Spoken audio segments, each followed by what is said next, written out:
Hello दोस्तों, कैसे हैं आप सभी। उम्मीद करता हूँ आप सभी लोग बढ़िया होंगे और आप अपनी एसएससी जीडी की तैयारी भी बहुत अच्छे से कर रहे होंगे। तो जैसा कि आप जानते हैं कि अब हमारे पास अंतिम 30 दिन बचे हुए हैं और अब इस अंतिम 30 दिनों में हमें अपनी तैयारी को कैसे लेकर करके चलना है ताकि एग्ज़ाम तक हमें कोई भी दिक्कत ना हो। तो आप सभी जानते हैं कि आपकी जो एग्ज़ाम डेट है वो भी सारी क्लियर हो चुकी है। 4 फरवरी से आपका एग्ज़ाम है। तो अब लगभग आपके पास 30 दिन बचे हुए हैं और अब इसे 30 दिन आप लोग ताबड़तोड़ मेहनत करिएगा भाई एसएससी जीडी के लिए।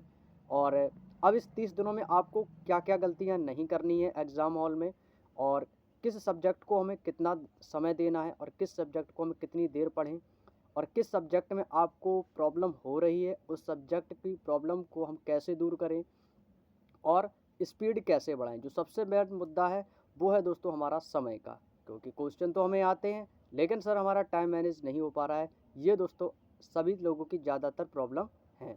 तो आज हम इन सभी प्रॉब्लमों की जो सॉल्व करने के जो तरीका है वो मैं आज इस वीडियो में आपको बताने वाला हूँ। ठीक है, तो सबसे पहला पॉइंट मैं आप लोगों को बताऊँगा कि अंतिम 30 दिनों में आपको क्या करना है। तो देखो, सबसे पहली बात है कि अंतिम 30 दिन में आपको देखिएगा आपके 4 सब्जेक्ट है, रीजनिंग, मैथ, जीके और हिंदी। ठीक है, तो देखो रीजनिंग और हिंदी की यदि मैं बात करता हूँ सबसे पहले, क्योंकि जो आपके सब्जेक्ट इजी सब्जेक्ट होते हैं ना, सबसे पहले इनको साइड में करेंगे। ठीक है, तो जैसे रीजनिंग है आपका, हिंदी है। जैसे आपको लगता है कि सर मैं रीजनिंग में 20/20 आराम से कर लूँगा, आपको रीजनिंग में कोई दिक्कत नहीं होगी। ठीक है, और रीजनिंग में करना भी चाहिए 20/20। ठीक है, अब वही आपकी समस्या मैं बता दूं हिंदी में। तो हिंदी में देखो कुछ लोगों को समस्या होगी और कुछ को नहीं होगी। ठीक है, तो हिंदी में आप 20/20 स्कोर कर सकते हो। तो रीजनिंग के लिए आपको क्या करना है, कोई भी अब आपको चैप्टर अलग से नहीं पढ़ना है। अब देखो, जिसको लगता है कि भाई मेरे को रीजनिंग में इस चैप्टर में प्रॉब्लम है, किसी को लगता है मुझे ब्लड रिलेशन नहीं आ रहा है, किसी को अल्फ़ाबेटिकल वाला चैप्टर नहीं आ रहा है, तो आपको उस चैप्टर को अच्छे से क्लियर कर लेना है इन 30 दिनों में, जो चैप्टर आपसे नहीं बन रहा है। और जो क्वेश्चन, जिस चैप्टर के क्वेश्चन आपको आते हैं उनका तो कोई दिक्कत ही नहीं है, उन पर ज़्यादा समय ना दें, क्योंकि वो तो आप कर ही लोगे। हमें उस चैप्टर को पढ़ना है जो हमें नहीं आता है। ये हमें चारों सब्जेक्ट में इस स्ट्रेटजी को फॉलो करना है, चाहे वो रीजनिंग हो, मैथ हो, जीके या हिंदी हो। ठीक है, यदि आपको लगता है कि रीजनिंग में मुझे ब्लड रिलेशन चैप्टर नहीं आता है, तो आप ब्लड रिलेशन का एक चैप्टर उठा लो, यूट्यूब पर कोई भी वीडियो देख लो, आप किसी भी सर का देख लो, कोई दिक्कत नहीं, आपके पास जो भी बुक हो, एक बार ब्लड रिलेशन के चैप्टर को क्लियर कर लो। यदि आपको लगता है कि मुझे हिंदी में इस चैप्टर में प्रॉब्लम हो रही है, मुझे विलोम शब्द मुझे नहीं याद है, या मुझे पर्यायवाची नहीं आ रहे हैं मुहावरे, तो भाई आपके बुक में बहुत सारे मुहावरे लिखे होंगे, आपने नोट्स बनाए होंगे, उनको एक बार अच्छे से रीड कर लो, कोई दिक्कत नहीं होगी। और मैं बता दूं एसएससी जीडी हिंदी के लिए, हिंदी देखो आप लोगों ने देखा होगा कि जो 1 जनवरी 2025 को मॉक टेस्ट हुआ था भाई, बहुत आसान था। हिंदी का 40/40 स्कोर किया हुआ था, मेरा भी आया था और आप लोगों ने भी किया होगा, क्योंकि हिंदी भाई बहुत आसान है। हिंदी भाई मैं नहीं कह सकता हूँ मेरे अकॉर्डिंग, तो मुझे तो भाई आसान लगती है। अब आप लोगों को किस हिसाब से आप लोग अपनी तैयारी कर रहे हैं तो वो आपके अकॉर्डिंग होगा। ठीक है, तो हिंदी तो भाई बहुत आसान है मेरे अकॉर्डिंग। अब हिंदी में देखो, सिर्फ एसएससी जीडी की हिंदी बात करूँ तो एसएससी जीडी की हिंदी भाई आसान होती है, 20/20 सबके आ जाएंगे, सबके आ जाएंगे। ठीक है, तो हिंदी के लिए आपको क्या करना भाई, अंकित भाटी सर की वो बुक है, बस उसी को पढ़ लो, हिंदी उसी से 20/20, रीजनिंग उसी से 20/20 हो जाएगी। ठीक है, अब मैं बात करता हूँ देखो मैथ में। अब देखो रीजनिंग में देखो उस सब्जेक्ट पर ज़्यादा समय नहीं देना है जो आपको आता है। हम लोग क्या करते हैं कि जो सब्जेक्ट हमें अच्छे से आता है हम सबसे ज़्यादा उसी में लगाते हैं, क्योंकि हमारा उसी में इंटरेस्ट ज़्यादा बढ़ता है, तो हम उसी सब्जेक्ट पर ज़्यादा ध्यान देते हैं।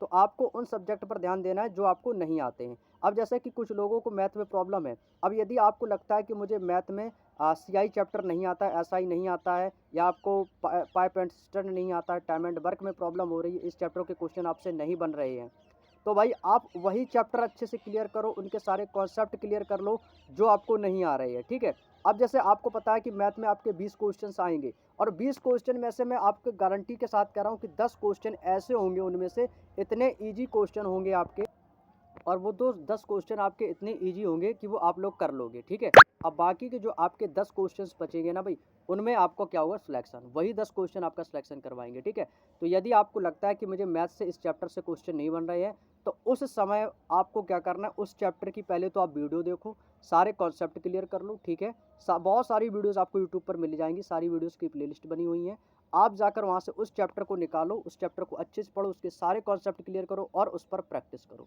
ठीक है, हमें क्या करना है, हमें जिस चैप्टर में हमें लगता है कि ये चैप्टर हमारा कमज़ोर है, उस चैप्टर को हमें इस 30 दिनों में सबसे पहले कवर करना है। ठीक है, अब देखो सिलेबस आप लोगों ने कंप्लीट कर लिया होगा। अब आप लोग ये मत कहना कि सर मेरा अभी सिलेबस कंप्लीट नहीं हुआ है। सिलेबस कंप्लीट नहीं हुआ तो भाई इसके ज़िम्मेदार आप हैं, क्योंकि आपने सिलेबस को सही समय पर पूरा नहीं किया है, ठीक है। तो देखो सिलेबस तो सबका कंप्लीट हो गया। अब अंतिम 30 दिन में अब आप लोग जितनी ज़्यादा प्रैक्टिस कर सकते हो ना भाई, प्रैक्टिस करो। अब किसी के कहने पर ये मत करो भैया यहाँ से क्लास देख लो, यहाँ से मैराथन कर लो, वहाँ से मैराथन कर लो। इससे कुछ फ़ायदा नहीं होगा, इससे केवल और केवल आपका टाइम वेस्ट होगा। जो आपको अपने इस समय को सही उपयोग करना है वो है आपकी प्रैक्टिस, क्योंकि अब 1 महीना है और 1 महीना कब चला जाएगा भाई आपको पता नहीं चलेगा। इसलिए मेरे कहने का मेन मुद्दा यही है कि अब आप लोग इधर उधर की क्लासों के चक्कर में मत पड़ो। अब आप अपनी सिर्फ प्रैक्टिस करो, सिर्फ और सिर्फ प्रैक्टिस। आप डेली मिनी मॉक जरूर लगाना मेरे भाई। मिनी मॉक का देखो मैं आपको सॉल्यूशन भी मैथ का कराता हूँ, ठीक है। वो आपको पर डे आपको मिनी मॉक का एक सॉल्यूशन मिलेगा, वीकली संडे मॉक टेस्ट, और जो पर डे आपका मिनी मॉक होता है मैथ का उसका भी करवा दूंगा। और अब आप लोगों को पर डे आपको मिनी मॉक देना है, और मिनी मॉक का अच्छे से एनालिसिस करना कि मिनी मॉक में जो क्वेश्चन आपसे गलत हुआ है वो क्यों गलत हुआ है। उसको पहले देखो हमसे कहाँ गलती हुई है, ठीक है। उसको अच्छे से कब क्लियर करो। और आपके पास जो भी प्रैक्टिस सेट बुक हो उसमें यदि आप दे रहे हो, यदि आपके पास लैपटॉप है लैपटॉप से कर रहे हो तो अच्छी बात है, मोबाइल फ़ोन है मोबाइल से करो अच्छी बात है, ठीक है। तो वहाँ से आप पर डे मिनी मॉक दो, ठीक है। अच्छे से करो, पूरा एक सेट का क्वेश्चन दो पूरे आपके, ठीक है। पूरे सारे क्वेश्चन को अच्छे से एनालिसिस करो। और अब आपको गलती क्या नहीं करनी है, गलती एग्ज़ाम हॉल में ये नहीं करनी है कि आपको कभी ऐसा ना लगे कि भाई ये क्वेश्चन मुझे आता था और वो गलती से एग्ज़ाम में मुझसे स्किप हो गया, ठीक है। और जब भी आप एग्ज़ाम हॉल में पेपर करने जाएंगे तो सबसे मेन बात ये आपको याद रखनी है कि हमें सबसे पहले उन क्वेश्चनों को करना है जो हमें आता है। जैसे कि सबसे पहले आप रीजनिंग को ख़त्म कर दो जल्दी से, हिंदी को जल्दी से ख़त्म कर दो, और जीके एक नज़र में देख लो, आपको लग रहा है कि हाँ ये क्वेश्चन आ रहा है, तुरंत सबसे पहले उसको जाके क्लियर कर दो। अब इसके बाद सीधे आएंगे आप मैथ पे, ठीक है। तो मेरे कहने का मतलब ये है कि आपको एग्जाम हॉल में सबसे पहले उन क्वेश्चनों को करना है, चाहे वो आपका रीजनिंग हो, हिंदी हो, मैथ हो या जीके हो, जो क्वेश्चन आपको नज़रों से देखा और आंसर आ गया, नज़रों से देखा आंसर आ गया, सबसे पहले ऐसे क्वेश्चनों को करना है। इससे क्या होगा, आपका समय भी इंक्रीज हो जाएगा, समय भी आगे आपको मैथ में समय ज़्यादा लगेगा तो मैथ के लिए समय भी बच जाएगा, और इन कम समय में आप इन क्वेश्चनों को भी सॉल्व कर लोगे, ठीक है। और हिंदी को तो ये समझ लो भैया 3 से 4 मिनट में सारी हिंदी खत्म कर दोगे आप लोग, बहुत आसान तरीके से, ठीक है। तो भैया आप जो सरल सरल सब्जेक्ट होंगे, सरल सरल क्वेश्चन होंगे, उनको जल्दी जल्दी से करके जो आपका वहाँ से समय बचेगा वो समय हम मैथ में देंगे। बस आपको इस स्ट्रेटजी को फॉलो करना है, ठीक है। बस ये गलती ना हो कि एग्ज़ाम में आता हुआ क्वेश्चन सर हमसे गलत हो गया, या आता हुआ क्वेश्चन हम नहीं कर पाए, या हमसे टाइम मैनेज नहीं हुआ। तो सबसे ज़्यादा जो दिक्कत होगी वो आपको समय को लेकर होगी। भाई 1 घंटा ही समय रहेगा आपके पास, और 1 घंटे में आपको कैसे सिलेक्शन लेना है, और 1 घंटा ही आपको वो सिलेक्शन दिला सकता है। तो इस 1 घंटे में आप लोग अपने स्पीड को, और स्पीड को मैनेज कैसे करना है, तो स्पीड के लिए सबसे अच्छा तरीका है मिनी मॉक। मिनी मॉक में दो, और मिनी मॉक, और जब भी आप एग्ज़ाम देते हो आपका उसमें टाइम भी चलता है, तो उसी टाइम के अंडर में आपको पूरा पेपर सॉल्व करना होता है, ठीक है। तो जैसे आपने हिंदी का मिनी मॉक दिया तो हिंदी को बिल्कुल उस टाइम से पहले, समय बच जाए लेकिन समय कम ना पड़े, समझ गए ना भाई, यही मैथ में करना है, ठीक है। हर एक क्वेश्चन को ज़्यादा समय हमें नहीं देना है, नहीं आ रहा है तो बस उसको छोड़ दो, दूसरे क्वेश्चन पर दो, हमें एक क्वेश्चन पर ज़्यादा समय नहीं देना है, ठीक है। यदि आपको लग रहा है कि भाई ये क्वेश्चन बहुत ज़्यादा समय खा रहा है तो तुरंत उसको थोड़ी देर के लिए छोड़ दो, बाकी का क्वेश्चन देखो, नेक्स्ट क्वेश्चन उस पर क्लिक करो, उसको सॉल्व करो, यदि आ रहा है तो ठीक है, नहीं आ रहा तो आगे बढ़ो, उसको फिर बाद में देख लेंगे। अब ये नहीं कि एक क्वेश्चन पे लगे 2 से 3 मिनट वही क्वेश्चन खा गया, उसके चक्कर में जो आपको आगे के क्वेश्चन आते थे वो भी आपके रह जाएंगे, ठीक है। तो ये आपको ज़्यादा गलतियाँ नहीं करनी है। दूसरी गलती आपको ये नहीं करनी है कि इधर उधर की बातों पर ज़्यादा ध्यान नहीं देना है, केवल आपको रिवीजन करना है। अब आपके पास यदि समय देखा जाए तो केवल और केवल रिवीजन का ही समय है, ठीक है। अब जीके जीएस की मैराथन लेने से कोई कुछ नहीं कर पाओगे भाई, सच सच सीधी सी बात बता रहा हूँ। आपने जो नोट्स बनाए हैं, जितना आपने अभी तक पढ़ा उसका रिवीजन कर लो, जीके जीएस में अच्छा स्कोर हो जाएगा। और जीके जीएस के लिए मैंने स्ट्रेटजी का एक वीडियो बनाया, बस उन टॉपिकों को अच्छे से कवर कर लो 30 दिनों में, बिल्कुल रट लो अच्छे तरीके से, समझ लो, अच्छे से स्कोर हो जाएगा आपका। इसके लिए आप लोग बिल्कुल भी चिंता ना करें, और डीमोटिवेट तो भाई बिल्कुल भी मत हो, हमेशा पॉजिटिव वे में रहोगे तो रिजल्ट भी हमारा पॉजिटिव ही आएगा, ठीक है।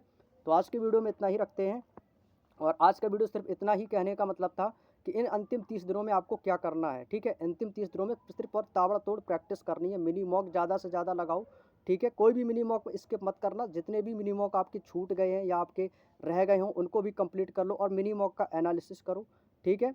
तो उन सभी मिनी मॉकों को अच्छे से कंप्लीट करो, और जो भी आपके पास बुक्स हैं, जो भी आपके नोट्स हैं, उनको अच्छे से रिवाइज करो, बस, और आपको कुछ नहीं करना है, ठीक है।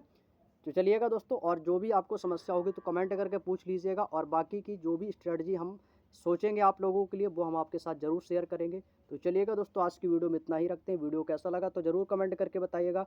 चैनल पर नए हो तो चैनल को ज़रूर आप लोग सब्सक्राइब कर लें, ताकि आपको ऐसी इन्फॉर्मेशन और सभी क्लासेस सही समय पर मिलती रहे। सभी को जय हिंद, जय भारत।